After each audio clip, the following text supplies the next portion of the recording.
Hello friends, ज्ञान study classes YouTube channel में आपका फिर से स्वागत है। और पिछले वीडियो मैंने बताने का प्रयास किया था पुष्यभूति वंश के बारे में, क्योंकि पुष्यभूति वंश के एक महान सम्राट में से में प्रभाकर वर्धन थे और उन्हीं का पुत्र है हर्षवर्धन। आज इसी के बारे में जब हम चर्चा करते हैं, इनकी प्रश्न ऐसे भी पूछे जाते हैं कि हर्षवर्धन की उपलब्धियों के बारे में।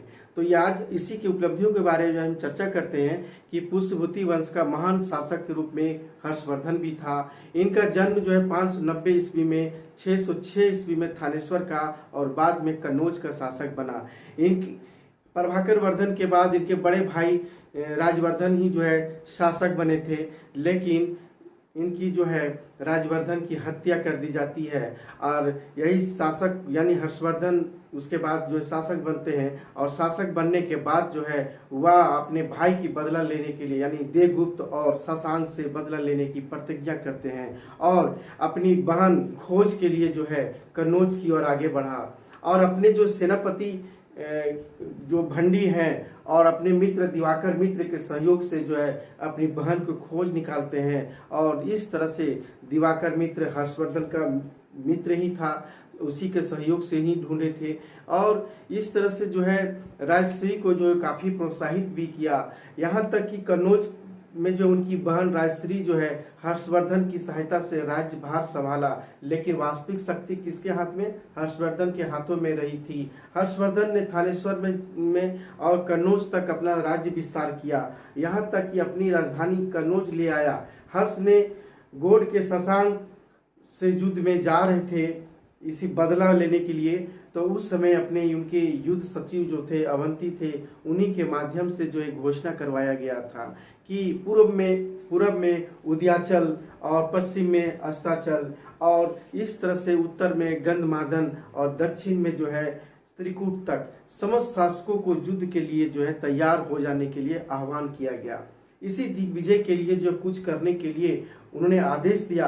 यहाँ तक कि ज्योतिषियों ने भी जो है शुभ मुहूर्त भी जो है निकाले और वहीं पर जो है एक सरस्वती नदी के तट पर ही जो है निर्मित किया गया शिव मंदिर में ही पूजा किए गए और वहीं पूजा करने के उपरांत ही सूर्योदय के समय ही जो है यह अभियान प्रारंभ किया था। तो इस तरह से हम देखते हैं दक्षिण, पूर्व और पश्चिम यानी सभी क्षेत्रों से आह्वान किया गया। जितने भी इनके अधीन में शासक या सामंत होते थे सभी को जो है आह्वान किया गया इनके द्वारा।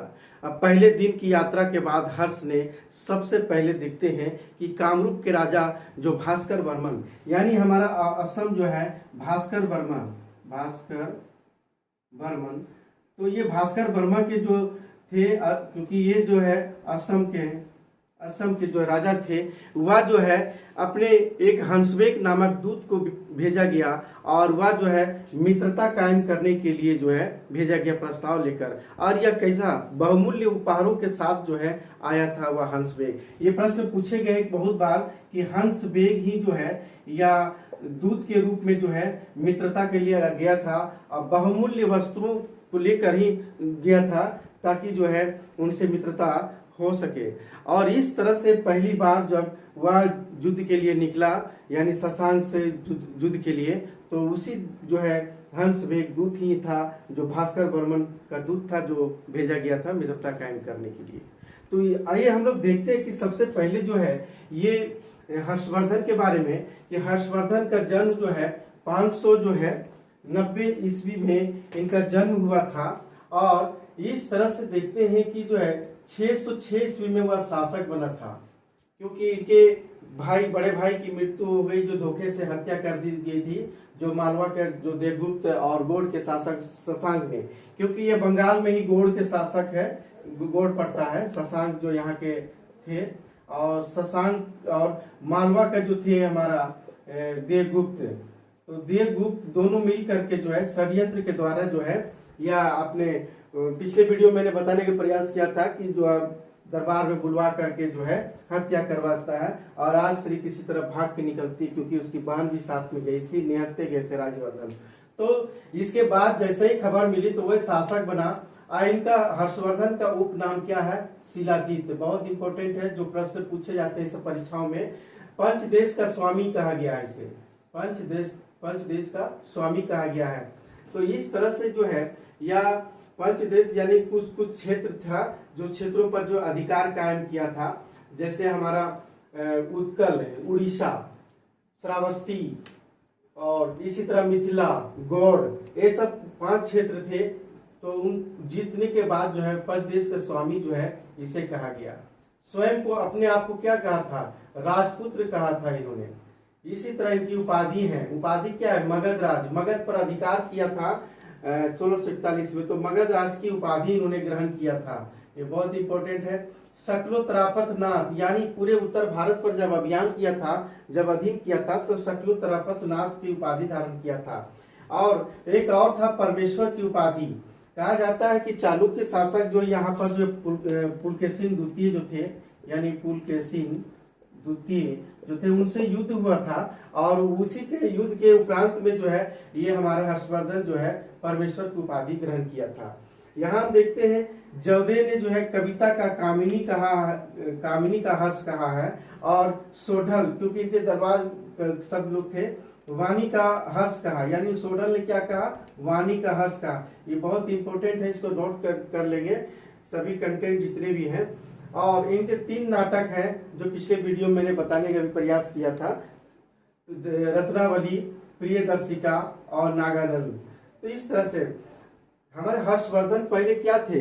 शैव संप्रदाय के थे, शैव के मत के थे।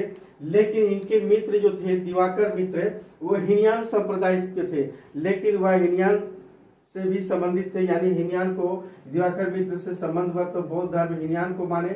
लेकिन जब वेन चीनी यात्री जब इनके संपर्क में आए, इनकी मित्रता हुई, क्योंकि वह महायान संप्रदाय के थे, तो इन्होंने भी जो है महायान शाखा के जो प्रभाव से वह बौद्ध धर्म का समर्थक हो गए, बहुत बड़ा। और इनके दरबारी कवि कौन थे? वानभट्ट थे, जो बहुत ही हर्षचरित की रचना की जो है। उसी तरह जो मयूर का सूर्य शतक, मयूर अष्टक जो ग्रंथ की रचना किया है। मातंग दिवाकर, जयसेन, ये उड़ीसा के थे। तो ये सब दरबारी कवि मुख्य रूप से हुआ करते थे। पूछा जाता है कि प्रश्न कि जो है दरबारी कवि इनमें से कौन नहीं थे, या मातंग दिवाकर दे सकते हैं, या जयसेन को दे सकते हैं, या मयूर को। वानभट्ट तो बहुत फेमस प्रसिद्ध है, तो उनके बारे में सब प्रचलित है। लेकिन जैसे कुछ ऐसे दरबारी कवि का नाम देंगे तो पता नहीं चलेगा। इसीलिए जो है दरबारी कवि का नाम याद रखेंगे इनका। इनके सामंत जब अपने शासन व्यवस्था अपनाए थे, क्योंकि हम शासन प्रणाली जब बताएंगे उसकी प्रशासनिक व्यवस्था के बारे में, उसके सामंत के बारे में बताएंगे। लेकिन थोड़ी सी बता देने का प्रयास कर रहे हैं कि सामंत जो है आप्र सामंत का मतलब स्वेच्छा से अधीनता जो होते थे, आप्र सामंत कहा जाता था। क्योंकि हर्षवर्धन पूरे उत्तर भारत से हमारा जो है नर्मदा नदी तक जो पूरा विंध्य पर्वत तक इनका क्षेत्र था, तो सभी सामंत हुआ करते थे इनके अधीन में। तो आप्र सामंत जो स्वेच्छा से अधीनता होते थे। एक प्रधान सामंत होते थे जो विश्वसनीय होते थे, सबसे विश्वसनीय इनके प्रधान सामंत होते थे। एक शत्रु सामंत होते थे, जो क्षेत्र को विजित कर लिया जाता था तो वह जो है शत्रु सामंत कहा जाता था। प्रति सामंत यानी संभवतः कहा जाता है कि विरोधी जो है सामंत होते थे ये प्रति सामंत। इसी प्रकार है महासामंत जो सबसे बड़ा था। यह सामंत जो है सबसे बड़ा 2 व्यक्ति के पास था। एक था हमारा स्कंद गुप्त, दूसरा था ईश्वर गुप्त। ये सबसे बड़ा महासामंत हुआ करते थे इनके हर्षवर्धन के शासन काल में।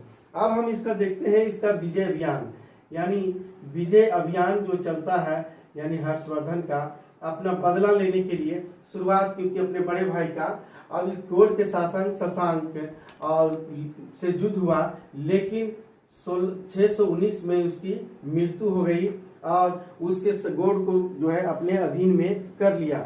इसी तरह देखते हैं 6 वर्षों तक लगातार जो है 5 राज्य को विजित किया था, श्रावस्ती, कान्यकुब्ज, गौड़, मिथिला, उत्कल। इसलिए 5 देशों का जो है स्वामी भी कहा जाता है। तो इस तरह से जो है ये इस क्षेत्रों पर पूरी तरह से अधिकार कर लिया। अब आता है मगध पर अधिकार करता है। मगध पर अधिकार किया इन्होंने और मगध राज की उपाधि लिया। जो मैंने बताने कि मगध राज की जो है उपाधि लिया था, तो मगध पर अधिकार कर लिया था। कन्नौज और बंगाल, कन्नौज और बंगाल, यानी हमारा जो कन्नौज है और बंगाल तक, यानी ये जो क्षेत्र है, ये क्षेत्र तक जो 17 राज्यों, यानी 17 राज्यों, यानी मैंने बताया है कि 17 राज्यों पर जो है अपना अधीनस्थ बनाया। छोटे छोटे जो राजाओं होते थे, उन राजाओं जो स्वतंत्र थे, उन राजाओं को जो है अपने अधीन में लाने का प्रयास किया है, अधीनस्थ बनाया भी। यहाँ इसके बाद देखते हैं मालवा पर। इस मालवा पर जो है के जो पर आक्रमण किया, वहां भी अधीनस्थ बनाया। वल्लभी के शासक, यानी वल्लभी यानी गुजरात का, क्या है वल्लभी मतलब गुजरात है, ये गुजरात का क्षेत्र है। तो ये वहां का शासक कौन था? ध्रुवसेन द्वितीय। ध्रुवसेन जो है द्वितीय जो थे पर आक्रमण किया, लेकिन वह भाग करके जो है दूसरे राजा के यहाँ, दक्ष राजा के यहाँ शरण ले लिया। लेकिन बाद में फिर पराजित करता है ध्रुवसेन द्वितीय को, और अपनी पुत्री का विवाह भी जो है ध्रुवसेन द्वितीय से करवाता है और मित्रता कायम कर लेता है। और ध्रुवसेन द्वितीय क्या करता है कि अपने अधीनस्थ यानी हर्षवर्धन के अधीन बन जाते हैं। तो इस तरह से जो है मित्रता कायम हो जाती है, और इस तरह से जो है वैवाहिक संबंध से। इसके बाद देखते हैं 630 ईस्वी के बाद से जो है चालुक्य शासक, देखिए चालुक्य शासक जो पुलकेशिन द्वितीय के जगह यहाँ महाराष्ट्र के आसपास है, तो पुलकेशिन द्वितीय से युद्ध हुआ। जो नर्मदा नदी है ना, जो नर्मदा नदी जो है, उस जो सीमा बनी दोनों के बीच में, यह सीमा बनी। एहोल जो प्रशस्ति जो पत्र है, उसमें जो युद्ध का दोनों का वर्णन किया गया है, और कहा जाता है कि जो है ये भी परमेश्वर की उपाधि धारण किया था युद्ध के बाद। बहुत सारे जैसे इतिहास हमारे जो वेनसांग भी बताते हैं, जब वेनसांग आए थे बताते हैं कि जो हर्षवर्धन जो है के अधीन में नहीं हुए थे पुलकेशिन द्वितीय। तो इस तरह से जो है ये पुलकेशिन द्वितीय से युद्ध हुई थी, लेकिन दोनों की सीमा बनी, वह है क्या, नर्मदा नदी सीमा बनी। कन्नौज के पश्चिम में 15 राज्यों को अधीनस्थ बनाया, यानी कन्नौज के जो पश्चिम का क्षेत्र है, वह 15 राज्यों, छोटे छोटे राज्यों को अधीनस्थ बनाया। एक और हम देखते हैं कि जेजाग भुक्ति, जो बुंदेलखंड को बोलते हैं, जेजाग भुक्ति जो यही है, तो वह बुंदेलखंड पर जो है अधिकार करते हैं। महेश्वरपुर, जिसको ग्वालियर बोलते हैं, ये ध्यान में रखेंगे। जेजाग भुक्ति जो प्राचीन नाम है, और जो बाद में जो है बुंदेलखंड के नाम से जाना गया। महेश्वरपुर जो है ग्वालियर को बोला जाता है। गुर्जर और उज्जैन, यानी जितने भी हमारे गुजरात के क्षेत्र में था, गुर्जर लोग जो थे, उज्जैन पर अधिकार किया। औद्र मतलब उत्तरी उड़ीसा, और कोगोंडा यानी दक्षिणी उड़ीसा, और कलिंग पर भी जो है इन्होंने विजय प्राप्त किया था। तो इस तरह से जो है ये अपने शासन व्यवस्था में जो है युद्ध किए। और इस तरह से देखते हैं कि वेनसांग 629 में पदार्पण करते हैं भारत में, 645 तक इससे जो है भारत में रहते हैं, इस राज्य में रहते हैं, और हर्षवर्धन से मित्रता भी होती है, और उसके संरक्षण में महायान संप्रदाय के जो है समर्थक भी बनते हैं। तो इस तरह से वेनसांग भी अपनी जीवनी में जो वेनसांग अपने जो ग्रंथ जो लिखे हैं शिवकी में, वह बहुत सारी चीजों को जो हर्षवर्धन के बारे में भी लिखे हैं। इसी तरह देखते हैं 641 ईस्वी में चीन में अपना राजदूत भेजे थे, और अपने साथ साथ देखते हैं कि वहां से चीन 641 और 643 ईस्वी में भी जो है चीन से 2 मिशन भारत आए थे। वहाँ तीसरा मिशन भी आए थे, लेकिन तब तक जो है हर्षवर्धन की जो है मृत्यु हो चुकी थी। इस तरह से पनिकर महोदय क्या बताते हैं कि उत्तर में हिमालय से दक्षिण विंध्य पर्वत, यानी पूरे हिमालय से लेकर पूरे दक्षिण में विंध्य पर्वत तक था, और पूर्व में कामरूप, यानी कामरूप होता है उड़ीसा, यहाँ असम, यहाँ कामरूप जो है हमारा असम से लेकर पश्चिम में हमारा गुजरात तक पूरा क्षेत्र था, सौराष्ट्र तक था, यानी सौराष्ट्र तक सौराष्ट्र गुजराती बोलते हैं। इसी तरह जो है डॉक्टर स्मिथ महोदय का कहना है कि मालवा, गुजरात, सौराष्ट्र हिमालय से, यानी हिमालय से लेकर नर्मदा नदी, यानी नर्मदा नदी तक जो है, और साथ साथ नेपाल भी जो है मानी जाती है। तो ये नर्मदा नदी जो है पुलकेशिन द्वितीय से जब युद्ध हुई थी, तो यही सीमा बन गई थी इनकी, और इस तरह से ये पूरे उत्तर भारत में जो है हर्षवर्धन का हर्षवर्धन की जो धार्मिक नीति क्या थी, क्योंकि इनकी उपलब्धियों में भी जो गिना जाता है कि इनकी उपलब्धियां क्या थी, तो इनके धार्मिक नीति के बारे में देखते हैं। इनकी धार्मिक नीति धार्मिक नीति में हम देखते हैं कि इसका क्या था कि इस तरह से जो है या एक क्या थे, धार्मिक सहिष्णु प्रवृत्ति के शासक थे, शैव मत अवलंबी थे, यानी शैव मत के मानते भी थे, अन्य धर्मों को भी समान नजर से देखते थे, सबको समान दृष्टिकोण से एक समान देखा। यहाँ विभिन्न संप्रदायों के विद्वानों को बुला करके जो है अपने शासन व्यवस्था में जो है क्या करते थे, धर्म चर्चा करवाते थे। जिस तरह से अकबर करवाते थे उसी तरह हर्षवर्धन भी अपने दरबार में बुलवा करके बड़े बड़े विद्वानों को जो है धर्म की चर्चा करवाते थे। यहाँ तक कि अपनी बहन राजश्री के कारण और यहाँ तक दिवाकर मित्र वेनसांग के प्रभाव से भी जो है बौद्ध धर्म की ओर आकृष्ट हुआ। और इस तरह से यहाँ देखते हैं कि बौद्ध धर्म की प्रचार करने के लिए जो है इन्होंने जो है कन्नौज में जो एक सभा भी बुलाई। जो उस समय कन्नौज में जो है यानी कन्नौज में एक महासभा बुलाई थी। महासभा जो बुलाई थी, जो 20 महायानी जो है बौद्ध भिक्षु शामिल हुए थे। बौद्ध भिक्षु क्या थे, शामिल हुए थे। और इसमें देखते हैं कि अन्य संप्रदायों से भी शामिल हुए थे, अन्य संप्रदायों से भी शामिल थे। कन्नौज में जिस तरह से हुआ था, यहाँ पर क्या हुआ, एक विशाल जो है संघाराम बना था। एक विशाल जो है संघाराम, संघ के लिए रहने के लिए एक संघाराम जो है बनाया गया था, जो 100 फीट जो है ऊंचा बुर्ज बनवाया गया था। क्या था, 100 फीट ऊंची बनवाया गया था। यहाँ पर क्या 100 फीट ऊंचा 100 फीट ऊंची जो है बुर्ज बनाया गया था। और यहाँ हम देखते हैं कि क्या था, यहाँ पर जो है आदम कद, यानी हर्षवर्धन भी बहुत आदम लंबे थे, तो आदम कद यानी आदम कद बुद्ध का मूर्ति बनाया गया था। या आदम कद बुद्ध की स्वर्ण मूर्ति बनवाई थी, स्वर्ण मूर्ति बनवाया था ये हमारा हर्षवर्धन ने।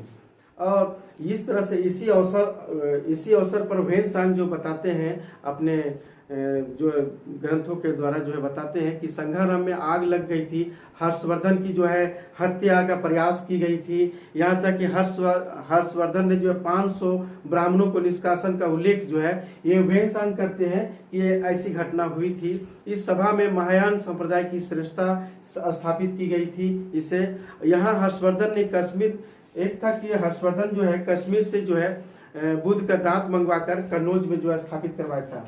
यानी कश्मीर से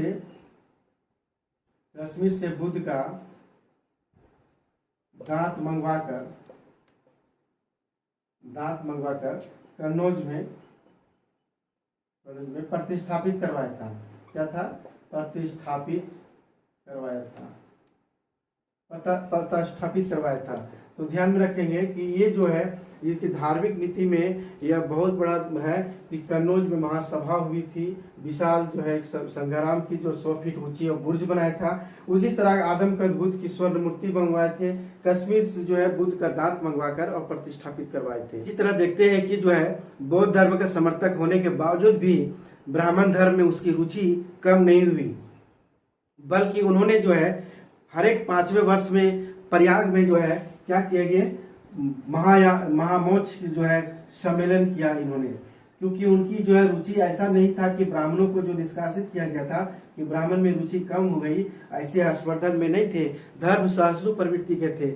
हर एक 5वें वर्ष में प्रयाग में क्या थे, प्रयाग में जो है महामोक्ष परिषद यानी महामोक्ष जो है परिषद का आयोजन कराता था। उसमें क्या करते थे, हर एक 5वें वर्ष में, ये क्या थे, प्रत्येक 5वें वर्ष में या प्रयाग में जो है महामोक्ष परिषद का जो है ये आयोजन करवाते थे। इसमें क्या होते थे, बुद्ध और सूर्य और शिव की पूजा की जाती थी। इसमें क्या कहते हैं, बुद्ध की, सूर्य की और शिव की, यानी शिव की पूजा की जाती थी इसमें। और इस समय हम देखते हैं कि पहला दिन जो पूजा की जाती थी, ये पहला दिन जो है ये पूजा करते थे, दूसरा दिन ये पूजा करते थे, दूसरा दिन सूर्य का, तीसरा दिन जो है शिव का, और चौथे दिन क्या करते थे, चौथे दिन दान करते थे। ये सबसे बड़ी उपलब्धि है कि पहला दिन जब बुद्ध की जब करते थे, दूसरा दिन सूर्य की पूजा करते थे, तीसरे दिन शिव की पूजा करते थे, लेकिन चौथे दिन दान करते थे। बहुत बड़ा फेमस था कि दान करने वाले प्रवृत्ति थे हर एक। ये क्या करते थे कि अपनी प्रजा की भौतिक और एवं आध्यात्मिक उत्थान करने के लिए ये सब प्रयास करते थे इस तरह से अपने समय में। एक और देखते थे कि सबसे पहले जो है ये प्रातः काल जब होते थे, यानी प्रातः काल में क्या करते थे ये प्रातः काल में जो है बहुत बड़ा धार्मिक कार्य करते थे। इनका डेली का रूटीन बना हुआ था, धार्मिक कार्य करते थे प्रातः काल को। और दोपहर को क्या करते थे, दोपहर को शासन प्रबंध, यानी प्रशासन का जितना भी कार्य था, यानी शासन कार्य करते थे, प्रशासन संभालते थे। और संध्या का बेला के समय में क्या करते थे, नैतिक और आध्यात्मिक कार्य करते थे। नैतिक और आध्यात्मिक ये अपने आप में जो है व्यस्त रहते थे और सभी कार्य में जो है जुटे रहते थे। तो इस तरह से इनका ये था। अब हम देखते हैं शिक्षा एवं साहित्य को संरक्षण भी दिए अपने समय में, क्योंकि उनकी उपलब्धियों में से में शिक्षा साहित्य का भी जो है एक बहुत ही महत्वपूर्ण भूमिका रहा है। इस तरह से शिक्षा एवं साहित्य, शिक्षा और साहित्य संरक्षण। तो सबसे पहले देखते हैं कि हर्षवर्धन जो है भी एक बहुत बड़े जो है विद्या अनुरागी भी थे, और यहाँ तक देखो विख्यात भी थे, स्व विद्वान भी थे, विद्वानों को आदर भी करते थे, सम्मान भी देते थे और दान भी देते थे। साथ ही देखते हैं कि जो है शैक्षणिक संस्थाओं को भी जो है उदारता पूर्वक जो है अनुदान भी देते थे। वास्तव में हर्ष की जो महत्ता का कारण क्या था, महत्ता का कारण शिक्षा और साहित्य को जो है क्या करते थे, प्रश्रय देना, इसका महत्ता इसलिए बढ़ी थी। और इस तरह से हम देखते हैं कि जो है उन्होंने जो है एक 3 नाटक भी लिखे थे, रत्नावली, प्रियदर्शिका और नागानंद। तो इससे क्या शिक्षा और साहित्य का प्रेम अनुरागी था, शिक्षा के प्रति ज्यादा जो है उन पर झुकाव भी था।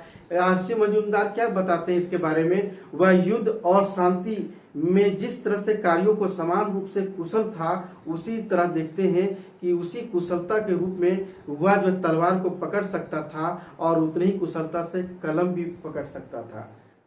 आरसी मजूमदार इनके बारे में बताएं। इसी तरह देखते हैं इन्होंने अपने समय में क्या है, नालंदा में जो है नालंदा महाविहार को 100 गांव का जो आय होता था, 100 गांव का आय जो है दान में दिया। नालंदा महाविहार को खर्च को चलाने के लिए 100 गांव की जो आय होती थी वह दान में दिया। और यहाँ तक देखते हैं कि भिक्षुओं के लिए जो है बौद्ध मठ, यानी मठ विहार, ये सब जो निर्माण किया। और इस तरह से जो है मठ विहार स्तूपों का अनेकों जो है मठ विहार और स्तूपों का जो है इन्होंने निर्माण करवाया था। बुद्ध की अनेकों मूर्तियां बनी थी, बुद्ध की अनेकों मूर्तियां बनवाया था इन्होंने अपने समय में।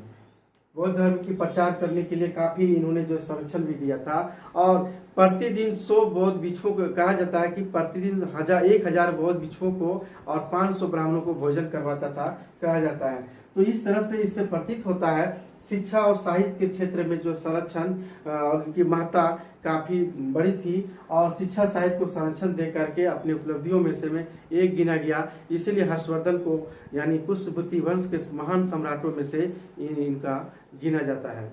तो इस तरह से देखें कि अगले क्लास में बताने का प्रयास करेंगे कि जो है हर्षवर्धन की जो प्रशासनिक व्यवस्था क्या थी और उनमें से कौन कौन से प्रशासनिक व्यवस्था में लोग थे और कैसे उसकी सरकारी संचालन होती थी, उसके बारे में हम चर्चा करेंगे। तो यह वीडियो कैसा लगा आप लोग कमेंट बॉक्स में जरूर लिखें, और यहाँ तक कि जो है शेयर और उसके लाइक जरूर करें और अपनी सुझाव जरूर दें, ताकि हमें भी जो है पता चले कि क्या क्या कमियां हैं, वह हम उस कमियों को दूर करने का प्रयास करेंगे। तब तक आज हम क्लास यही समाप्त करते हैं।